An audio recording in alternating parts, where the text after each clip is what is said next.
El próximo 19 de diciembre no solo elegimos un presidente, elegimos un jefe de Estado que deberá marcar la política exterior de nuestro país. En un mundo globalizado es evidente que las decisiones que se tomen en esta área repercuten en el día a día de los chilenos, aunque a veces eso parezca lejano. Y no es solo por los TLC que firma. Si un país se compromete con ciertos principios internacionales, ellos deben estar reflejados en sus leyes y ser respetados. La política exterior de un gobierno es reflejo de las más íntimas convicciones de quien lo lidera o bien producto del pragmatismo que cree necesario. No es exagerado decir que esta elección entre José Antonio Kast y Gabriel Boric ha acaparado la atención mundial por el carácter, historia e ideología de ambos candidatos. No es exagerado señalar que ambos tienen posturas distintas sobre las relaciones exteriores. Kast nos habla de supremacía soberana, mientras Boric enfatiza el multilateralismo. Kast propone retirar los embajadores de Cuba y Venezuela y Boric una política exterior turquesa. Kast firmaría el TPP-11, Boric no, y al revés sobre Escazú. Ambos han retrocedido respecto de planteamientos iniciales. Kast de cerrar Flaxo, aunque sigue pensando, por ejemplo, que hay que retirarse del Consejo de Derechos Humanos o no participar en él, y Boric, por ejemplo, ya no dice que va a revisar los tratados internacionales o aclara que no lo van a hacer nunca de manera unilateral. Pero cualquiera llegue a la moneda deberá enfrentar un mundo donde China y Estados Unidos siguen siendo los actores más relevantes. ¿Cuál va a ser su postura frente a ellos? ¿Quiénes serían sus aliados? ¿Cuáles sus prioridades? Lo analizamos hoy en Conexión Global.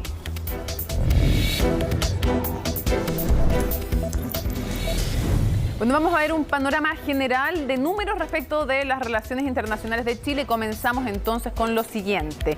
¿Qué pasa respecto a la política exterior y qué quiere decir 171 estados? Bueno, la política bilateral básicamente lo que hace es ejecutar, es poner en la práctica, llevar a la práctica la política, los principios más importantes de la política exterior de Chile con los demás países del mundo, sobre todo evidentemente con los que tiene relaciones diplomáticas. Y en este caso, Chile, ahí está, veamos aquello, mantiene relaciones diplomáticas con 171 estados y cuenta con embajadas residentes en 66 naciones y son evidentemente el principal vínculo para el entendimiento político, comercial y cultural, y también representa los intereses de Chile ante los estados extranjeros y ayuda a proyectar la imagen también de Chile. Además tiene 54 consulados. Caso especial es el de Bolivia. ¿Y por qué hablamos de Bolivia? Porque el 17 de marzo de 1978 Bolivia rompió relaciones diplomáticas con Chile y desde esa fecha hasta la actualidad ambos países solo mantienen relaciones a nivel consular, sin embajadas. La causa entonces, ya lo sabemos, se debió al fracaso de las negociaciones territoriales que buscaban salida mediterraneidad boliviana. Otro caso especial, y ahí lo tenemos también entonces, es el de Palestina. En abril de 1998, Chile fue el primer país latinoamericano en abrir una oficina de representación ante la Autoridad Nacional Palestina en Ramala. Y en enero de 2011, Chile reconoció a Palestina como una nación independiente. Y también es importante señalar lo siguiente, ahí cuando ustedes lo ven aquí, 10 organismos internacionales. Bueno, Chile tiene representación en 10 organismos internacionales. Por ejemplo, ahí lo ven, la ONU, la OEA, UNESCO, FAO y también la Unión Europea. Son representaciones aparte de lo que hablábamos respecto a 54 embajadas, 54 consulados y 66 embajadas residentes. Ahora queremos ver cómo ha sido la política exterior, evidentemente, del gobierno de Sebastián Piñera, los principales hitos y también cómo ve el mundo esta elección presidencial desde la óptica también del mundo. Cómo nos están mirando. De esto y más nos cuenta en su nota Laura Soto. Te ayudo, es al revés. Marzo de 2018 y el presidente Sebastián Piñera hacía oficial su regreso a la moneda. Sebastián Piñera Echenique. El comienzo de un segundo mandato que ese día nadie imaginaba sería uno de los más complejos en la historia del país. Transformar a Chile en el primer, ojalá no el único, país de América Latina que pueda decir con orgullo que hemos derrotado el subdesarrollo. La positiva reputación internacional que Chile tenía hasta ese entonces era destacada por el propio mandatario, que definió a nuestro país en su momento como un oasis en América Latina en medio de los convulsionados contextos sociales de otros gobiernos de la región. Afianzar los lazos con los principales socios comerciales fue una de sus primeras tareas. And by the way, Chile is at the heart of the United States. This is the American flag, and there is the Chilean flag right at the very heart of the US flag. Más allá de este gesto que le valió algunas críticas, en nuestro vecindario el presidente debía enfrentar disputas territoriales aún pendientes con algunos vecinos. ¡Viva Chile! Tras 5 años de litigio, la Corte Internacional de La Haya declaró que Chile no tenía la obligación de negociar una salida soberana al mar con Bolivia. La demanda establecida por el gobierno de Bolivia nunca tuvo ningún sustento, ningún fundamento. Un ejemplo fue el viaje en febrero de 2019 a Cúcuta, ciudad colombiana fronteriza con Venezuela. Una visita en la que se sumó con otros líderes a la entrega de más de 300 toneladas de ayuda humanitaria para el país, pero que terminó en fracaso ya que solo una pequeña parte pudo ser repartida. Y además le valió críticas de la oposición que calificaron el viaje como un show mediático. La operación fue un completo fracaso. No se dividieron los militares, no pasó la ayuda humanitaria. Las críticas al viaje del presidente Sebastián Piñera a Cúcuta pecan de una tremenda insensibilidad. Otra polémica fue la gira presidencial que el mandatario realizó por Asia en abril de ese mismo año. Viaje en el que fue acompañado por sus hijos Sebastián y Cristóbal Piñera Morel. Que él no puede usar recursos fiscales, involucrar actos de gobierno para generar negocios o ventajas económicas a su familia. La participación de mis hijos fue en carácter de oyentes, sin participar en ninguna reunión oficial, en reuniones que fueron abiertas y transparentes. Hasta que llegaría el 18 de octubre de 2019. Un estallido social sin precedentes daba la vuelta al mundo y el oasis comenzaba a extinguirse. Estamos en guerra contra un enemigo poderoso, implacable, que no respeta a nada ni a nadie. La crisis conllevó a la cancelación de importantes cumbres como la COP25 y la APEC. Lo peor, eso sí, fue el reconocimiento por parte de organismos internacionales de violaciones de derechos humanos durante los meses posteriores al estallido social. Nuestra oficina ha recibido denuncias de violaciones a normas y estándares internacionales relacionados con el uso de la fuerza por parte de fuerzas de seguridad del Estado. Las acusaciones más frecuentes fue que Carabineros obligaron a detenidos, incluidos niñas, niños y adolescentes, a desvestirse y hacer sentadillas totalmente desnudos. En pleno descontento social, otro golpe llegaría esta vez desde China. La pandemia golpeó fuerte al país como en muchos rincones del planeta. Meses en los cuales miles de compatriotas perdieron la vida por el virus y un sistema sanitario que en momentos se vio colapsado por la cantidad de casos. De ser uno de los peores evaluados, Chile comenzó a ser reconocido en el mundo con su proceso de vacunación que ya ha alcanzado el 91,6% de la población objetivo completamente inoculada. Chile logró bajar su nivel de contagios gracias a su exitosa campaña de vacunación. Es parte del contexto con el cual llegamos a la elección presidencial más reñida de nuestra historia, la que nuevamente pone los ojos del mundo sobre este rincón del planeta. Yo creo que el resultado de las elecciones en Chile es el resultado también de esa polarización. Es decir, no es que el resultado genera polarización, sino justamente la polarización llevó a este resultado. El país ha empezado a entrar en otro momento político en que una supuesta revolución, digamos, suscitó una contrarrevolución. Es la visión de algunos especialistas que han puesto su atención en un país que en plena redacción de una nueva constitución enfrentará una presidencial con dos proyectos diametralmente opuestos. Bueno, momento para analizar y para comparar también visiones. Para eso nos acompaña aquí en el estudio Cristian Bisquet, encargado de Relaciones Internacionales del Partido Republicano. Muchas gracias por estar con nosotros. El gusto es mío entero. Y Lucía Damerta, ahí la vemos también, Lucía, coordinadora programática del Comando Gabriel Boric. La hemos visto antes en el pasado como panelista también en estos programas, así que muchas gracias por estar con nosotros. No, gracias por la invitación, Mónica. Lamento estar Zoom, pero estoy a la espera de un resultado de examen, así que no queda otra. Me parece, un saludo, Cristian. Me parece muy bien. Acá estamos sin mascarilla, pues estamos a más de 1 metro, así que con todos los protocolos COVID que corresponde y todo el personal detrás de cámara además con mascarilla como corresponde. A ver, lo primero que quiero preguntarle a los dos es lo siguiente. ¿Cuál es, creen ustedes, la gran diferencia que tendría la política exterior del que es su candidato? Si es que fuera presidente Boric, si es que fuera presidente Kast, ¿cuál sería el sello? Pero también, por contraste, ¿cuál sería la gran diferencia si es que no fuera el otro, el presidente? Comencemos contigo, Lucía. ¿Cuál crees que sería el sello, pero además la diferencia con un gobierno de Kast en política exterior, que es lo que nos convoca hoy día? Sí, a ver, esta es primero que nada, nosotros necesitamos tener una política de Estado, como ha venido siendo la política exterior por muchos años. Nuestro sello es un sello latinoamericanista. Creemos que Chile tiene que jugar un rol en América Latina. Lo hemos visto con el tema de las vacunas, lo hemos visto con la grave situación que hay en Venezuela.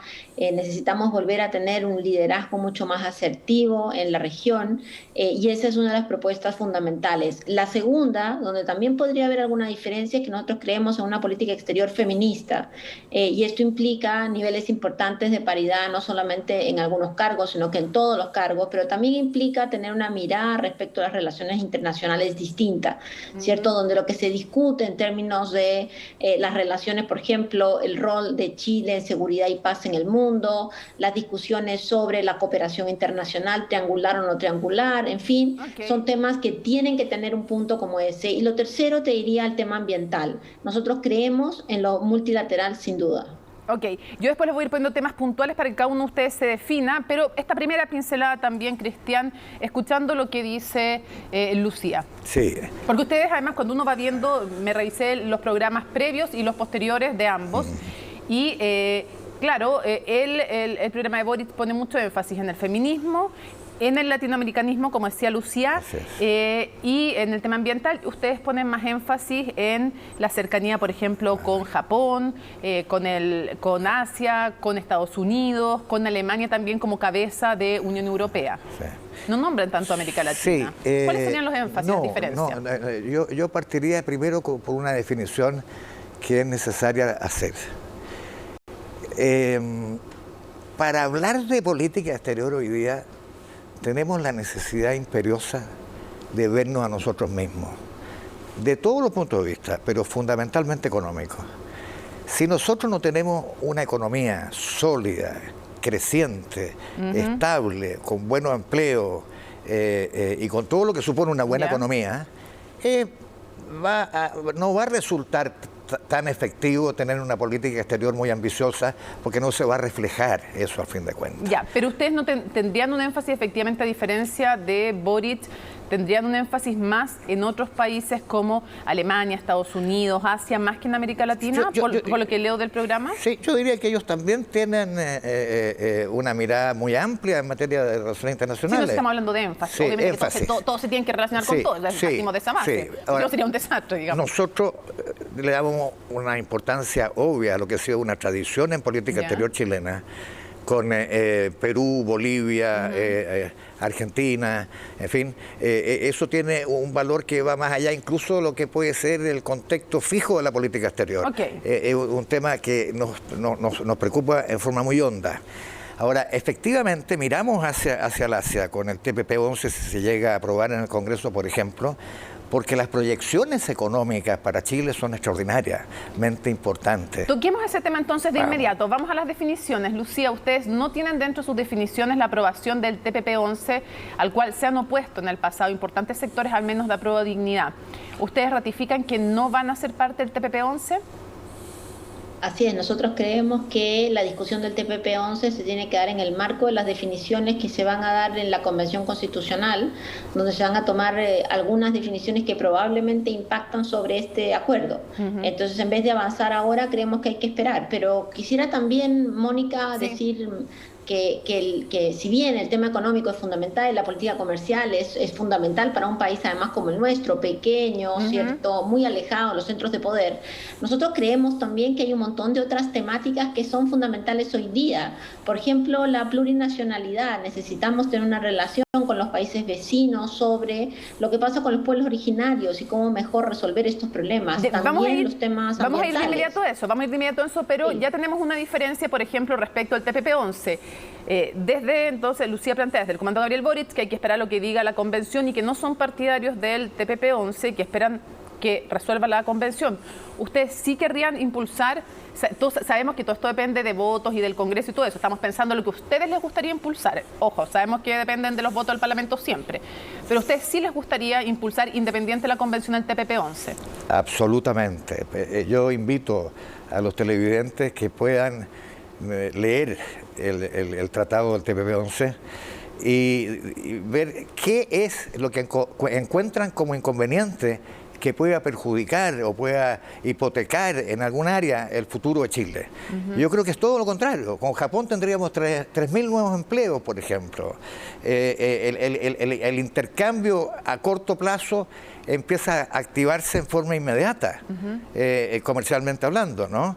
Entonces, estoy de acuerdo que hay que respetar, obviamente, pero como tú haces, la diferencia entre lo que es la proposición del partido y lo que es el tema de la, ¿cómo se llama? De los votos que tengan después en el Congreso. Esa es otra cosa. Ya, pero hay una definición ahí, unos quieren esperar, otros quieren impulsar el TPP-11.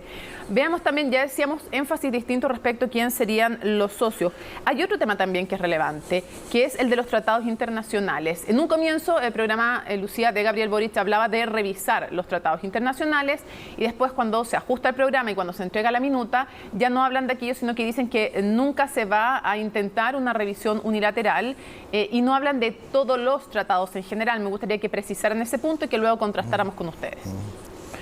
Sí, efectivamente. Perdón. Sí, te escuchamos.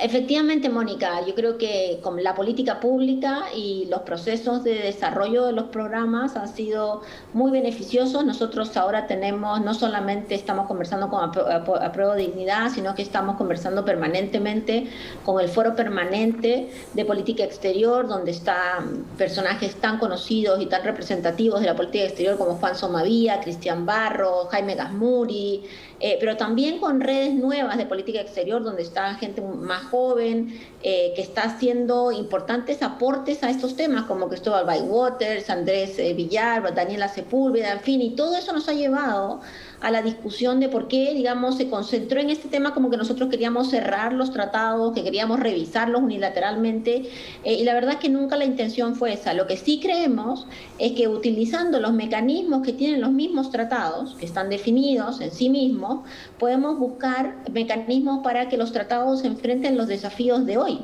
El Chile de hoy, el Chile con los procesos de certificación, con el proceso post-COVID, en fin, requiere probablemente algunos ajustes, pero nunca se van a hacer de forma unilateral, no conversada, porque nuevamente te digo, el espíritu principal de nuestro gobierno va a ser un espíritu multilateral y por supuesto también bilateral, y en eso vamos a tener mucho detalle para poder conversar. Ahí hay un cambio respecto a lo que se dijo inicialmente. Sin duda. Sí, ¿y ustedes cómo lo ven, Cristian? ¿Creen que creó incertidumbre? ¿No? Porque ustedes también hablan ustedes también dicen que los tratados en algunas cosas se han agotado. Sí, en la parte de lo que pueda tocar en soberanía. Vamos a entrar a entrar a un concepto súper interesante que me gustaría que tú explicaras. Perfecto. Que es, ustedes hablan en contra de lo que llaman globalismo y sobre todo hablan de un concepto que me gustaría que explicaras, que es la supremacía soberana, para que lo expliques y luego le preguntemos a Lucía qué piensa al respecto. ¿Qué es esto de la supremacía soberana? Es un concepto que busca establecer como algo fijo, muy determinado, que la soberanía nacional no se negocia ni siquiera los tratados internacionales, sin que eso signifique que nosotros estemos dispuestos a revisar, porque la palabra revisar no significa anular, no significa destruir el tratado, significa muchas veces la posibilidad de poder avanzar, de poder hacerle alcance que puedan contribuir a tener un mejor tratado.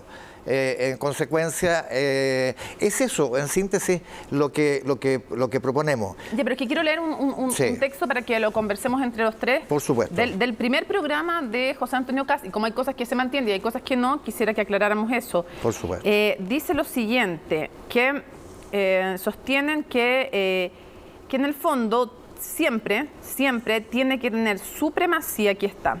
Dicen que tienen que tener siempre supremacía, dice, Chile debe, punto 75 del primer programa, Chile debe restablecer y hacer valer el principio de supremacía soberana, esto que conversamos, ¿no? Y dice, por cuanto las organizaciones internacionales y sus burocracias son el resultado de decisiones colectivas de los estados contratantes y que no puede haber tutela de ellas sobre los entes que dieron origen. Y dicen que la Constitución y leyes chilenas deben tener precedencia sobre pactos o tratados internacionales aprobados y ratificados por nuestro país.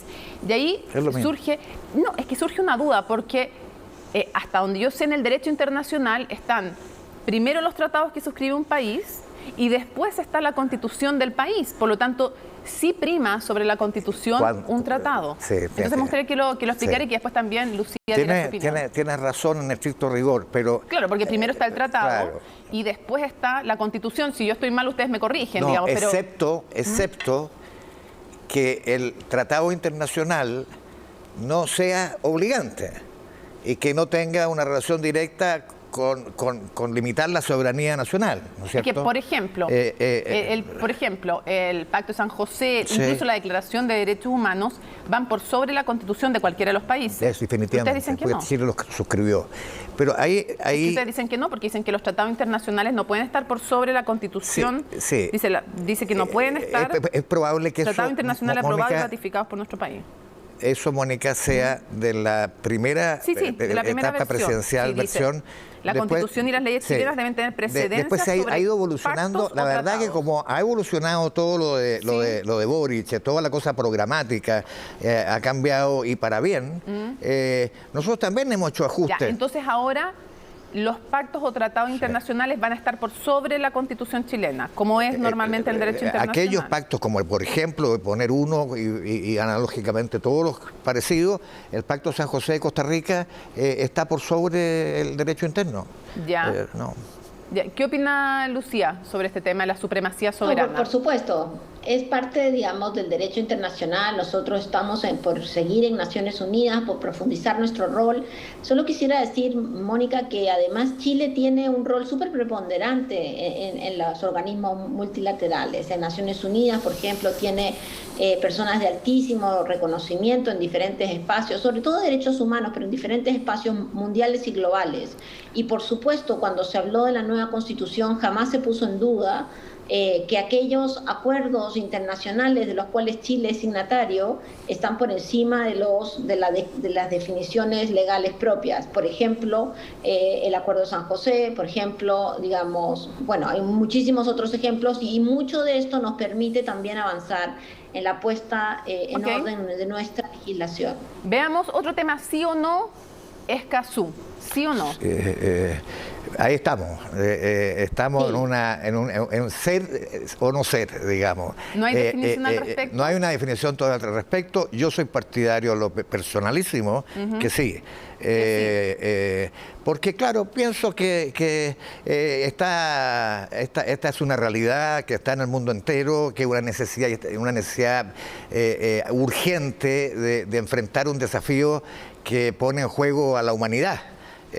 Para quienes no sepan, tiene que ver justamente con cambio climático, en el fondo con metas, o sea, más que con metas, porque este pacto no obliga a nada en concreto, sino que tiene que ver con transparencia no compromete soberanía, tiene que ver más bien con el cumplimiento de transparencia. Totalmente, son procedimientos. Ya, ¿y José Antonio Kast está a favor o en contra? Yo creo que él... La conversación que yo tuve sobre yo no tendría mucha reserva con esto, pero hay equipos, ella lo sabe, que hay equipos programáticos y tenemos un montón de gente. A propósito, nosotros para entenderlo, ¿están en duda? ¿Está dudando? Hay una duda. Ya, hay una duda. ¿Hay duda en el comando de Gabriel Boric, Lucía? No, ninguna. Y creemos que ha sido un error estratégico del presidente Piñera no haber firmado Escazú desde el primer momento y probablemente el presidente Boric lo hará apenas pueda asumir su rol presidencial. ¿Cómo se llama ella? Lucía Namer. Lucía. Yo, Lucía, me voy a permitir mandarte un mensaje desde acá. A ver. Tú hablas de Juan Somavía, una serie de amigos que los conocemos todos de hace muchos años. Nosotros también tenemos, no voy a hacerlo público porque es obvio, estamos en un proceso, de 30 embajadores de primera línea, pero de primera línea de la Cancillería. Pero cuéntenos a alguien, No, si aquí yo no quisiera, sale, no le vamos a contar a nadie. Yo quisiera. Claro, full disclosure, full yo soy disclosure. un tipo que por mi edad, además, soy dialogante a morir. Vengo de una formación política donde el diálogo era esencial.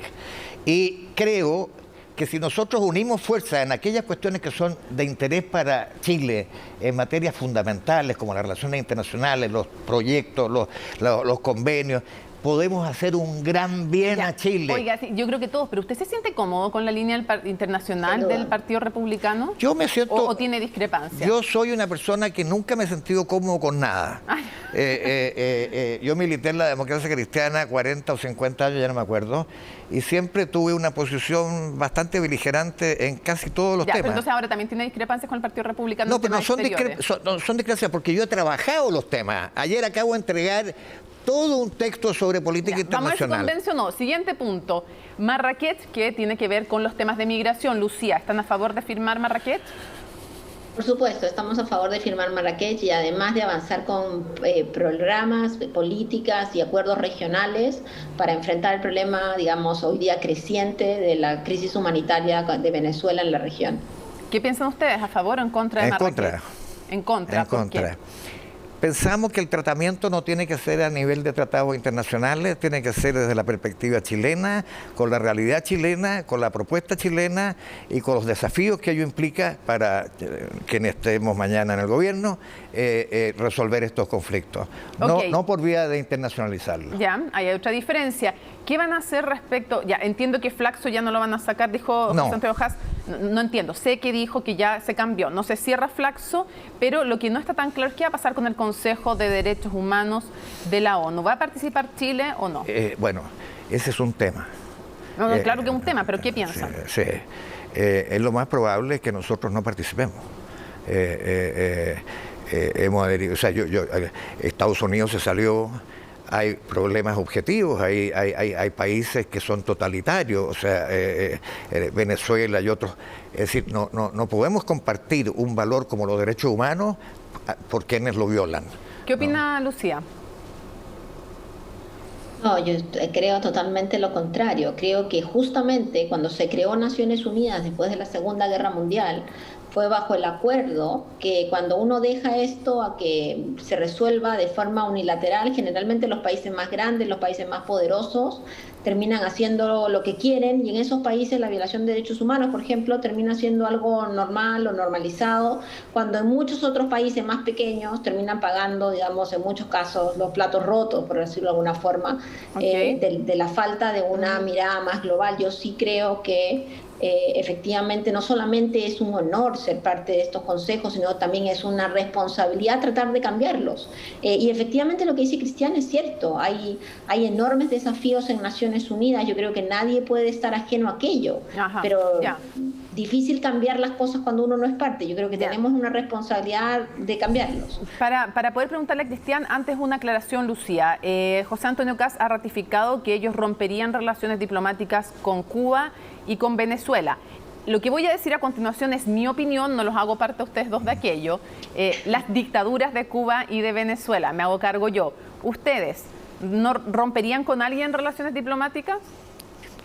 Mira, está comprobado en el mundo que cuando uno quiere verdaderamente resolver este tipo de problemas y no fortalecer las dictaduras, lo que tiene que hacer es establecer reuniones como el grupo de apoyo que tienen los europeos con Venezuela y de los cuales nosotros somos partícipes. ¿Y que tú consideras que como ambos países es una mala idea?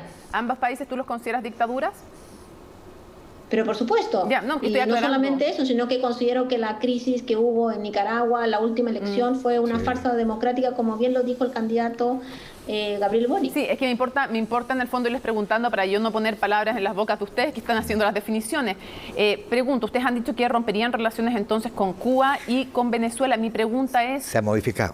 A ver, ¿cómo? Pero sí dijo que sí en el debate del Archi, que sí, que iban a romper relaciones. Pero romper relaciones diplomáticas es una cosa y retirar a los embajadores es otra. Nosotros la posición actual es retirar las embajadas sin romper relaciones, dejando ministro, consejero o a quien corresponda, ¿no? Sí.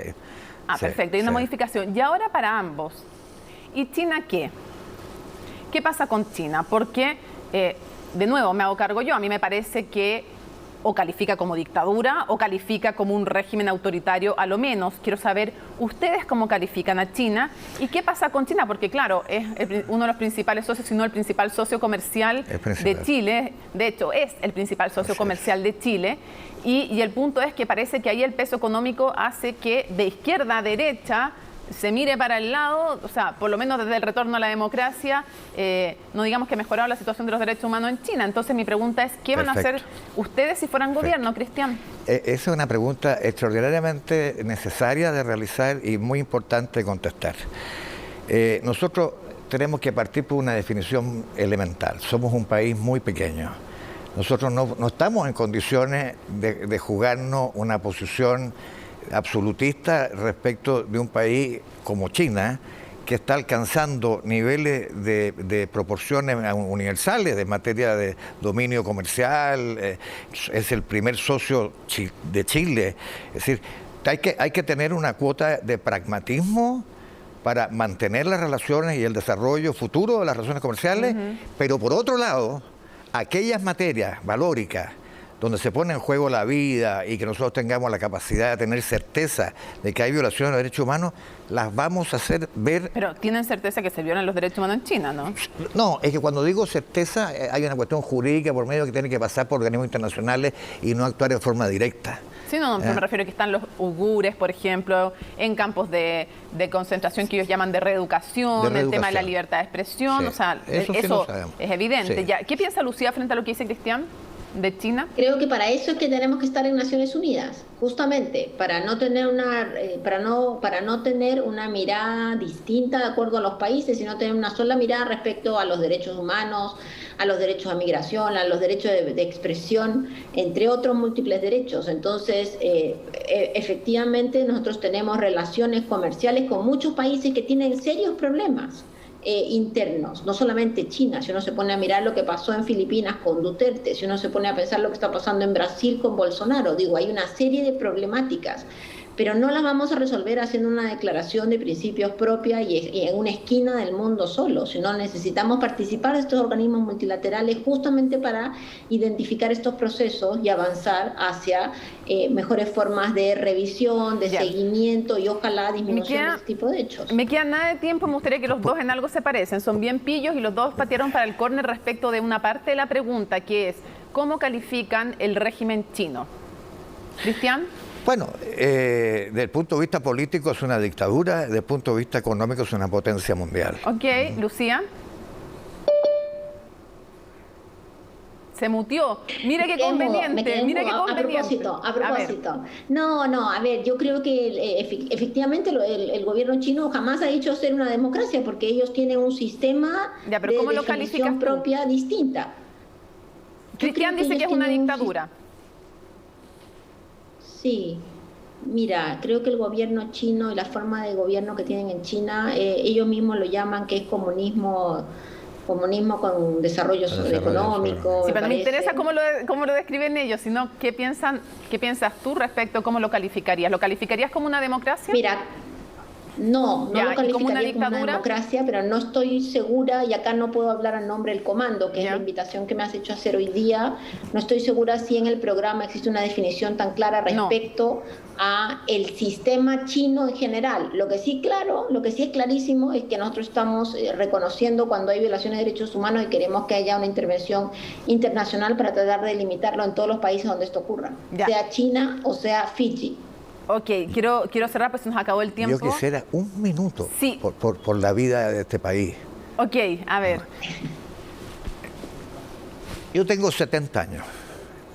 Ni siquiera en la época de la Unión Popular he constatado una polarización tan seria y tan grave como esta. Yo a los comandos nuestros, a los comandos del candidato de la otra vereda, a los ciudadanos, a los chilenos, debemos desarmar los espíritus, debemos ser capaces de entender que el diálogo es un camino para buscar la estabilidad política del país.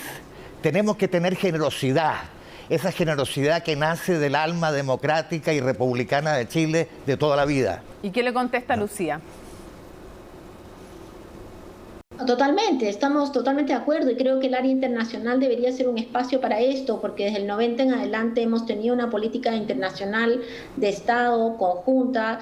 China es un socio comercial importante, pero para eso necesitamos hacia adentro también bajar un poco las revoluciones. Efectivamente hay un nivel, ni te digo, Cristian, la cantidad de mensajes que me llegan a mí en las redes sociales, en los correos electrónicos, es una cosa Lucía, realmente nunca lo había visto. Es que voy a aprovechar para que quiero preguntarle, ¿qué opina usted que en un video Gonzalo de la Carrera, creo que era con Johannes Kaiser, ¿no, Lucía? Sí. Se reían de Lucía, que nació en Perú, y le decían que se volviera a su país. Le respondo con que yo tengo una abuela peruana. Está bien, pero son de su partido republicano. Sí. ¿Lo identifican ellos? ¿Qué les parece que se rían de Lucía y digan que se vuelva a su país? No, a mí me parece no solamente de mal gusto, me parece ofensivo.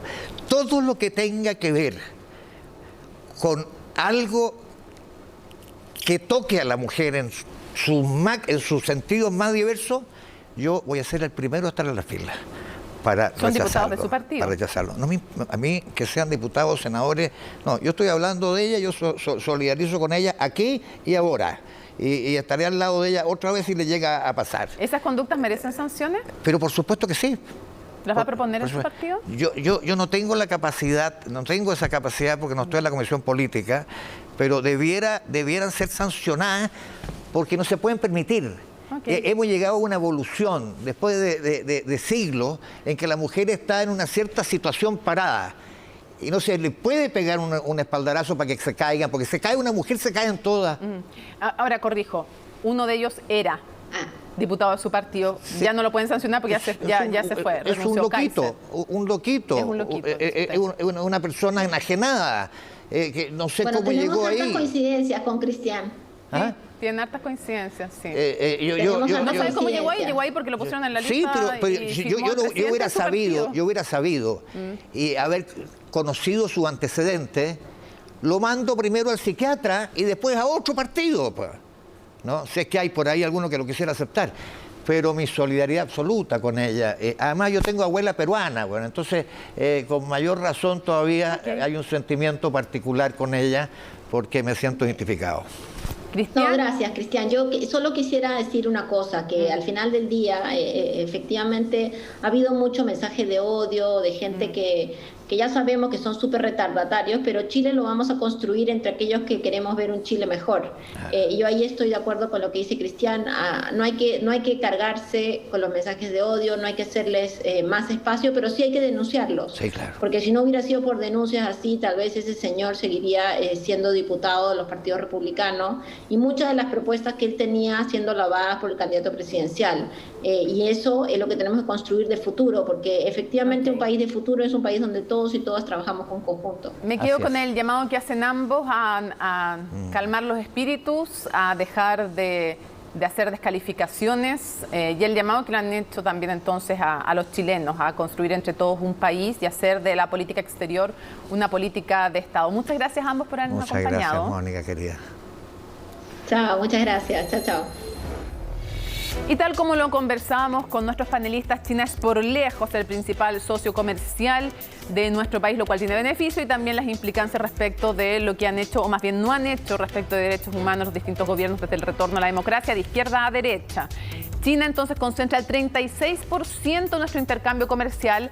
Obviamente que el cobre tiene un rol protagónico, pero también otros productos de agricultura y otros. 36% entonces en este top 10 de los socios comerciales. Luego sigue Estados Unidos con 17%, la Unión Europea como bloque 10%, Mercosur, donde somos asociados, 9,8%, la Alianza del Pacífico, que incluye a Colombia, Perú y a México, 4,7%, Japón, con el que ambos comandos aspiran también a profundizar sus lazos, 4,5%, Corea del Sur, un 3,5%, podría no verlo como algo, como un país necesariamente con el que tenemos un intercambio, y es importante también para nuestro país. India, que es un tremendo mercado, y muchos dicen que, bueno, evidentemente esta es parte de las BRIC, Brasil, India, China, que pueden seguir creciendo y son potencias emergentes, un tremendo mercado para nuestros productos, 1,3%, una democracia. Además, Canadá, 1,2%, y Vietnam tiene un 1%.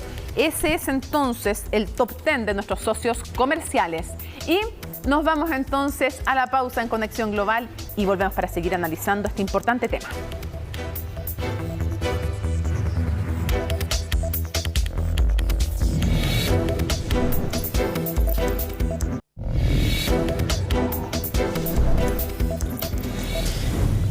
Pongamos en contexto entonces los tratados comerciales. Obviamente que la relación exterior no se agotan ni con mucho en los acuerdos comerciales, pero es bueno saber con quiénes tenemos y de qué tipo vigentes en nuestro país. Tenemos entonces, ahí les vamos a mostrar 5 categorías. Respecto de la información, es oficial de la Subsecretaría de Relaciones Económicas Internacionales. Actualmente entonces Chile tiene 30 acuerdos comerciales vigentes con diferentes países o grupos. Por ejemplo, cuando hablamos de grupo, hablamos por ejemplo de la Unión Europea. Nuestro país tiene 17 acuerdos o tratados de libre comercio. Están en naranja, ustedes lo ven, con países como China, Estados Unidos, Centroamérica o la Alianza del Pacífico. La Alianza del Pacífico, y también la ven en naranjo, tiene que ver con Perú, tiene que ver con Colombia y con México. Después, ¿qué pasa con los acuerdos de asociación económica? Bajamos un pequeño peldaño respecto de la intensidad de aquellos, y también cada acuerdo, sea de cualquiera de estos tipos, tiene distintas cláusulas que se refieren a propiedad intelectual, se refieren también muchas veces a temas laborales, medioambientales, y se pueden ir actualizando y renegociando, pero para aquello tiene que ser obviamente de mutuo acuerdo, a menos que sean denunciados, a que se quieran desechar. Esto también ocurre con otro tipo de tratados, de acuerdos que tienen que ir más bien con tratados, que también tienen que ser, pasar por todo un mecanismo. Y también hay otra cosa que es bien importante: las soluciones o los mecanismos de controversia, donde se solucionan esas controversias, también son distintos en cada uno de estos tratados y son de distinta intensidad. Veamos entonces, les decía que respecto a los acuerdos de asociación económica son con 24 naciones. Los ven en celeste.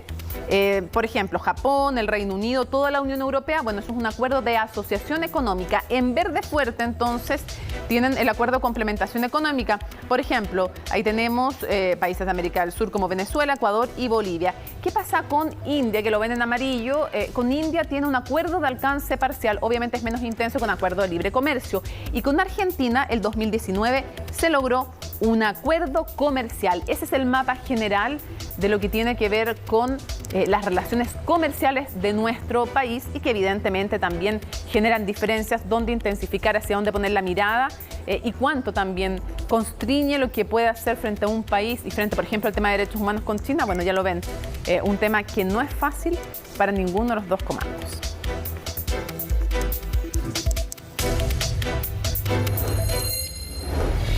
Vamos a analizar en profundidad este tema con un invitado de lujo, Jaime Baeza, profesor además del Instituto de Asuntos Públicos de la Universidad de Chile. Jaime, muchísimas gracias por estar con nosotros en Conexión Global.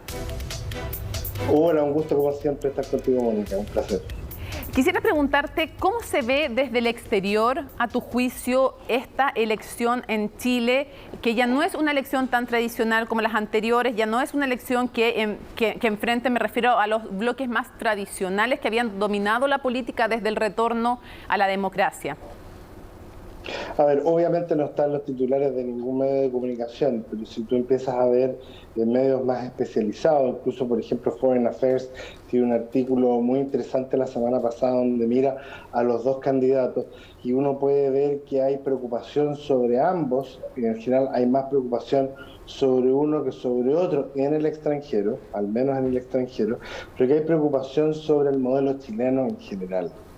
Y ese modelo chileno en general se ve cuestionado porque en definitiva dicen, bueno, habían logrado hacer una transición a la democracia, habían logrado consolidarla y ponerse de acuerdo en un sistema político que incluso era capaz de resolver sus diferencias a través de la Convención Constitucional, y que sin embargo hoy día las fuerzas políticas que construyeron ese acuerdo quedan completamente fuera de posibilidad de tener la presidencia, y que proyectos nuevos, pero no solo el problema de proyectos nuevos, sino cómo se presentan estos proyectos nuevos genera algún grado de inquietud en círculos afuera y también en algunos medios de comunicación. Por ejemplo, Foreign Affairs la semana pasada sostenía que un articulista de Foreign Affairs le preocupaba particularmente el tema medioambiental en el caso de Kast, y cómo algunos de sus dichos podían afectar inversión extranjera directa por problemas de falta de respeto a la diversidad, por problemas de inclusión y también por problemas o miradas ultraconservadoras que pudieran espantar inversión extranjera. Y por el lado de Boric, que muchos estaban sosteniendo que había un programa económico poco claro, eso se ha ido sustentando hoy día, ¿cierto?, con una serie de personas que se han sumado al comando de Boric, pero las dudas quedan. Y las dudas quedan no solo sobre el mercado, sino sobre la capacidad y experiencia que puedan tener este candidato u otros para resolver los problemas de pospandemia, resolver los problemas de un cambio de época global que se está viviendo y si están los equipos técnicos. Yo diría que esos son por cada lado y ambos han tratado de irlo solucionando, ¿no? Ambos se han ido corriendo. El centro, claramente, los equipos del candidato Boric hoy día son mucho más fuertes y tienen credibilidad en los círculos internacionales, y en el caso de Kast obviamente también se ha ido moviendo el centro y tomando muchos de los postulados que hacen indispensable no solo para que inversión extranjera entre al país, sino que también limitando expresiones como salirse de las Naciones Unidas u otros. En el caso de Boric, claramente un camino más hacia la socialdemocracia. Tal vez incluso sin quererlo se le asociaba al Foro de Sao Paulo, que es bastante polémico, ¿no?, muy marcado desde la izquierda, y claramente hoy día dice caminar más hacia un pueblo socialdemócrata. Yo estoy poniendo los facts, los hechos, sí. No estoy diciendo que uno sea mejor que otro ni nada, sino que esos son los hechos y cómo se ve desde afuera. Claro, solo puntualizar que respecto a Naciones Unidas era del Consejo de Derechos Humanos, lo que decía Kast, que se iba a salir del Consejo de Derechos Humanos de la ONU, y también irle quitando financiamiento a algunas de estas organizaciones. El problema es que no puedes hacer cherry picking en materia de Naciones Unidas. No puedes decir, sí, te puedes salir del Consejo, pero eso tiene costos posteriores. Claro. Y si bien el candidato Kast nunca lo señaló él, gente de su entorno han hablado de no solo la salida del Consejo de Derechos Humanos, que además está muy cuestionado porque hay países como Irán y otros países que podemos decir de récords en derechos humanos bastante cuestionables, con una presencia bastante importante ahí. Incluso regímenes dictatoriales latinoamericanos como Venezuela o Cuba se han paseado por ese consejo sin problema. Pero de ahí es que un entorno de un candidato independiente, que estoy de acuerdo, el candidato habló del Consejo de Derechos Humanos, pero que el entorno habla de no más Naciones Unidas o antiglobalismo, también señala que es un problema. Ahora, ¿cuánto crees que cambiaría la política exterior en caso de ser electo uno y otro? Porque claro, siempre está el discurso público, pero la pregunta es al final, ¿cuánto cambiaría la política de relaciones exteriores de Chile si sale Boric, si sale Kast? ¿Cuáles serían los énfasis? ¿Cuáles serían los aliados? ¿Cuáles serían las complicaciones, los beneficios, los costos? Hoy poco es lo que puede cambiar. Particularmente en la región, porque el nivel de mecanismos de consulta política y los mecanismos multilaterales en la región hoy día están deshechos. Después de la muerte de UNASUR, el presidente Piñera con el presidente Duque trataron de levantar la alternativa de PROSUR, pero claramente eso no ha flotado por ningún lado. Por lo tanto, a nivel regional no hay mucho, y la verdad tampoco hay mucho con qué relacionarse. Probablemente si ganase el candidato Boric, la relación con Lula, en caso de ser el próximo presidente de Brasil, sería muy importante, probablemente incluso más que con otros presidentes que pudiesen ser similares ideológicamente en la región. En el caso del candidato Kast, podría mantener relaciones importantes con un sector que ya lo tiene, el Partido Republicano Norteamericano, pero en la región probablemente con Colombia mantendría lazos fuertes, con Ecuador, con el presidente Lasso tendría lazos fuertes. Ahora, en el nivel global multilateral, es poco lo que pueden diferenciarse dado el peso específico que tiene una potencia secundaria como Chile. ¿Dónde se podría ver esa diferencia? Si es que, por ejemplo, uno de los dos candidatos, y ahí no tenemos una claridad meridiana de dónde están, decidiesen aumentar o terminar por disminuir o terminar por eliminar la presencia de Chile en operaciones de paz, que, como dicen muchos, es parte no solo pagar los gastos comunes del edificio global, sino hacerse responsable también de la participación de Chile en el orden multilateral.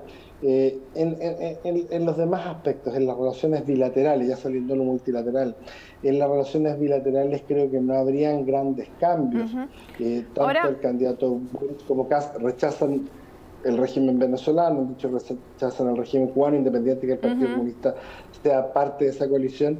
y honestamente no veo que haya grandes cambios Jaime, a nivel de relaciones bilaterales en lo global. Independiente de quién sea electo, ¿cuáles van a ser los grandes desafíos en política exterior para Chile, más allá de cómo decían abordarlo? Pero ¿cuáles van a ser las tensiones? ¿Cuáles van a ser las oportunidades? ¿Cuáles van a ser los grandes temas de política exterior, crees tú, para el próximo presidente de Chile? Para el próximo y los próximos presidentes o presidentas de Chile, aquí hay 3 temas en mi juicio que son fundamentales. Lo primero, una articulación de, más allá de mecanismos de consulta, sino verdaderos mecanismos políticos de trabajo en la región. Hoy día realmente está en el peor punto probablemente en décadas. Y eso significa asumir un liderazgo desde la capacidad que tiene Chile, porque esto tiene impacto, como mi mamá se llama Juanita, como tú bien sabes, impacta a la señora Juanita. Temas de migración, temas económicos, temas sociales, pero también temas de paz.